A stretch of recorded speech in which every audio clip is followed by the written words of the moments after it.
PDPയുടെ നെല്ലിക്കുഴി പഞ്ചായത്ത് കമ്മിറ്റിയുടെ ആഭിമുഖ്യത്തിൽ ലഹരി വിരുദ്ധ ക്യാമ്പയിൻ ആരംഭിച്ചു. PDP നെല്ലിക്കുഴി പഞ്ചായത്ത് കമ്മിറ്റി ലഹരിക്കെതിരെ ജനകീയ ജാഗ്രത എന്ന പേരിലാണ് ലഹരി വിരുദ്ധ ക്യാമ്പയിൻ ആരംഭിച്ചിരിക്കുന്നത്.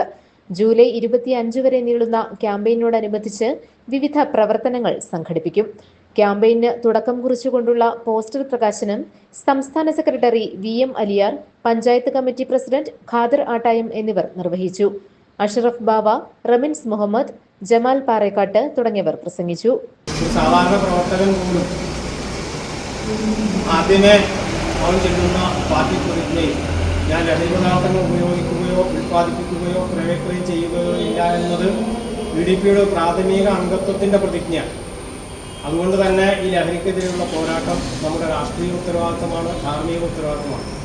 PDP നെല്ലിക്കുഴി പഞ്ചായത്ത് കമ്മിറ്റി ഇന്ന് അന്താരാഷ്ട്ര ലഹരി വിരുദ്ധ ദിനമായ 26 മുതൽ ജൂലൈ മാസം 25 വരെ ഒരു മാസക്കാലം നെല്ലിക്കുഴി പഞ്ചായത്തിൽ വിവിധങ്ങളായ പരിപാടികളിലൂടെ ലഹരിക്കെതിരെയുള്ള ബോധവൽക്കരണ പരിപാടി നടത്തപ്പെടുകയാണ്.